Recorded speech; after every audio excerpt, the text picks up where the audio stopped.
Welcome to commerce lectures. I am Neha. आज करेंगे हम क्लास 11 एंटरप्रेन्योरशिप एंड टॉपिक है हमारा आज का disadvantages of entrepreneurship. And guys, ये जो नोट्स हैं अगर आपको चाहिए डिस्क्रिप्शन में लिंक मिल जाएगा, यहाँ से आप नोट्स डाउनलोड कर सकते हैं। तो सबसे पहले देखते हैं सबसे पहला डिसएडवांटेज क्या है।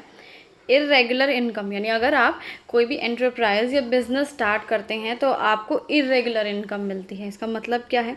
And in entrepreneurship there is no security of regular और फिक्स्ड इनकम, यानी यहाँ पे आपको रेगुलर इनकम नहीं मिलती है, ना ही फिक्स्ड इनकम मिलती है। जैसे कि हम नौकरी करते हैं तो हर महीने हमारी तनख्वाह होती है ना 50,000 या 60,000, तो हर महीने मिलती ही मिलती है। लेकिन इस केस में ऐसा नहीं है। क्या पता आपको 1 रुपया भी ना मिले, क्या पता आपको 1,00,000 रुपये मिल जाए, या क्या पता आपको लॉस ही हो जाए, कुछ भी हो सकता है। And there is no assurance of income in initial days, और स्टार्टिंग के डेज में तो आपको कोई गारंटी होती ही नहीं इनकम की। स्टार्टिंग का 1-1.5 साल तो ऐसे ही जाता है बिल्कुल। सेकेंड पॉइंट है वर्क शेड्यूल। ये पॉइंट क्या कह रहे हैं? There are no fixed working hours for an entrepreneur. कोई फिक्स्ड वर्किंग आवर्स नहीं होते, कोई 10 से 5 की कोई नौकरी नहीं होती है कि इतने घंटे काम करना है। नहीं, लंबे समय के लिए भी काम करना पड़ सकता है, थोड़े समय के लिए भी काम करना पड़ सकता है। आपका बिजनेस है, आपको हमेशा संभालना पड़ेगा। इमरजेंसी आ सकती है कभी भी, और आपको लंबे लंबे समय तक, जैसे कि 8 घंटे की अगर नौकरी होती है तो शायद आपको अपने बिजनेस में 10 घंटे, 12 घंटे, 15 घंटे भी देने पड़ सकते हैं। कितना भी टाइम देना पड़ सकता है। अपने बिजनेस के लिए बाहर किसी और स्टेट में भी जाना पड़ सकता है, कुछ भी करना पड़ सकता है, कब कितना भी टाइम देना पड़ सकता है आपको अपने बिजनेस में।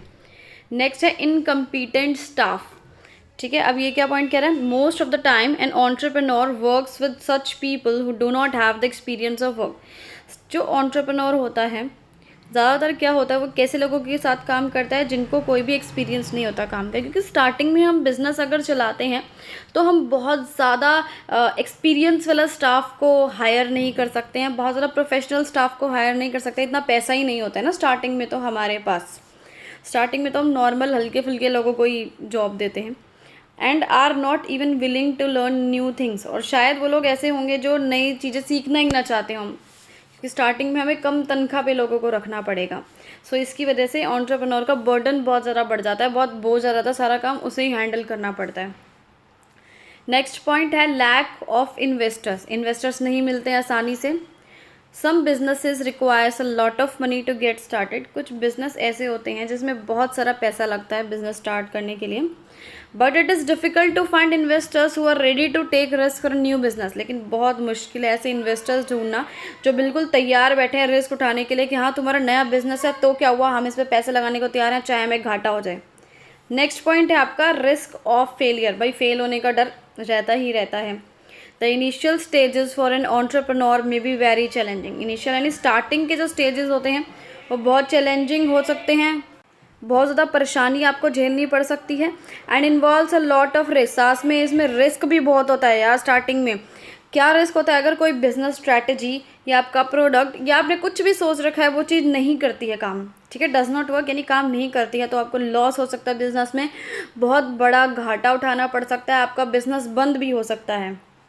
नेक्स्ट और लास्ट पॉइंट है क्रिएट न्यू कस्टमर्स। बहुत मुश्किल है भाई नए customers banana. Customers often prefer established business for purchasing any product और सर्विस। जो कस्टमर्स होते हैं यानी हम लोग होते हैं, हम कैसा प्रोडक्ट चाहते हैं? बहुत स्टैब्लिश्ड बिजनेस, यानी जो प्रोडक्ट बहुत पुराना हो, जो प्रोडक्ट बहुत फेमस हो, जो प्रोडक्ट कई सालों से चला आ रहा हो, जिस पे हमको विश्वास हो, जिसके बारे में हमने सुना हो, हम ऐसा प्रोडक्ट खरीदना चाहते हैं। लेकिन जब भी कोई एंटरप्रेन्योर नया बिजनेस स्टार्ट करता है तो बहुत ज़्यादा मुश्किल हो जाता है उसके लिए नए कस्टमर्स को लेकर आना, कस्टमर्स को अट्रैक्ट करना अपनी तरफ। क्यों? क्योंकि भाई नए प्रोडक्ट पे विश्वास करके उस पर पैसे खर्च करना, उसको यूज़ करना भाई मुश्किल बात है ना। तो इससे वीडियो आपका ख़त्म हो गया है।